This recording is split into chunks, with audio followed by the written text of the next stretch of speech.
सांगली जिल्ह्यातील वाळवा तालुक्यातील एतवडे बुद्रुक मधल्या सौरव पाटील यांच्या शेतामध्ये गावातलेच मेंढपाळांचे मेंढरे बसायला आले। काल सायंकाळी 6 ते 7 वाजण्याच्या दरम्यान बिबट्यानं धुमाकूळ घालून 9 ते 10 मेंढरांचा फडशा पाडलाय।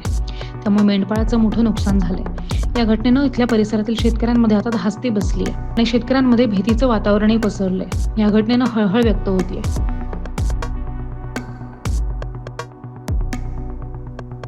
बिबट्याने आमचं एक 2 लाखाचं तर नुकसान केले। तुमची किती मेंढर त्यांनी मारले एकूण? 11 मेंढरं होती त्यात 2 गायब झाली आणि आता 9 आहे, ती 9तली 2 जखमी आहेत, 7 ही झाले पूर्ण मेले। वन विभागाचे कोण लोक आलेले काय आली होती, येऊन गेलेत की काय पंचनामा वगैरे? पंचनामा केला। बर लोकप्रतिनिधी आमदार वगैरे यांनी काही गोष्टी दिल्या? आमदार सदाभाऊ आलते, सत्तूभाऊ आलते। मग बिबट्यांचा असं वारंवार हल्ला होतोय, या संदर्भात तुम्हाला काय शासनाला काय सांगू इच्छिता तुम्ही? ते बिबट्यावर त्यांनी कारवाई काहीतरी करावी, बंदोबस्त करावा आणि हे गोरगरिबासनी ताप देते यावर त्यांनी नियंत्रण ठेवावं। मी श्री संदीप गायकवाड एतवडे बुद्रुकचाच रहिवासी आहे। माझं इथंच शेत आहे, लोकोमुरीत आमची वस्ती आहे इथं। सौरभ पाटलांच्या शेतात आता जवळजवळ 3 आठवडे झालं, 15 आठवडे झालं मेंढरं बसायला आहेत आणि ते बसत असताना इथं बिबट्याचा आता जवळजवळ वर्ष 1.5 वर्ष झालं। आता माझी 2 कुत्री नेलेली आहेत, मांजर नेलेला आहे। प्रत्येक वेळेला त्याची तक्रार दाखल केलेली आहे, पण काहीही त्याच्याकडे शासनाचं काहीही लक्ष नाही। वन विभाग येतोय, हाय बघूया करूया, हे असंच चालू असतंय। आता यांच्या जवळजवळ रात्री ते शंकर वाघमोडे एकटेच थांबलेले, मेंढरं येऊन इथं थांबल्यानंतर शंकर वाघमोडे हा मेंढपाळ त्यांना चारा आणण्यासाठी गेलेला असताना 6 वाजता पाठीमागं आला तर त्याच्या ह्याच्यात मेंढ्यांच्या ह्याच्यात बिबट्या शिरलेला होता।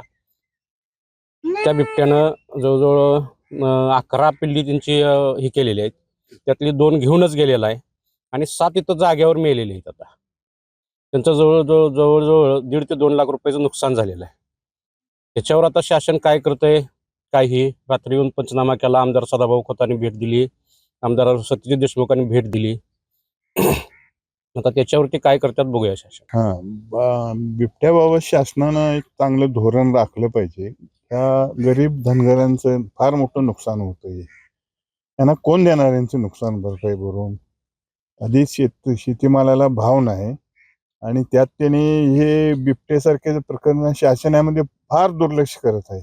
1.5 महिन्यामागे आम्हाला CCTV मध्ये इथं CCTV इथं आहे, त्यामध्ये आम्हाला दिसलेला होता तो बिबट्या आणि ह्यांनी घाबरतच होते, इथं बसवायला नाही म्हणत होते ते, तरी म्हणले ते बसवा म्हणले तर ते तयार झाले। आणि असं जर का नुकसान व्हायला लागलं तर मग त्यांचं उदरनिर्वाह कसं चालणार, हा फार मोठा प्रश्न आहे हा त्यांचा।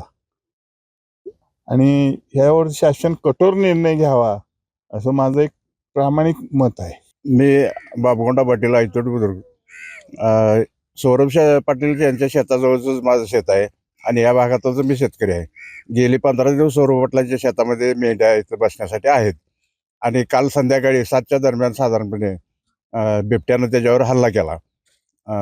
इथं ते मेंढपाळ होते, ते घरी गेले होते आणि एकच मेंढपाळ होतं, तो ढाळे घेऊन आल्यानंतर त्याला ते निदर्शनास आल्यानंतर तो घेऊन तो परत पळून गेला आणि त्यावेळेपर्यंत त्यानं 8-9 बकरी खाल्ली होती, म्हणजे 3-4 बकरी अर्धवट खाल्ल्यातच आणि 5-7 बकरी मेल्यात।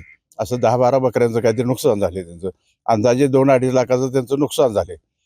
आणि ह्या संदर्भात बोलत असताना बिबट्या वारंवार ह्या विभागात बऱ्याच शेतकऱ्यांना दिसलाय।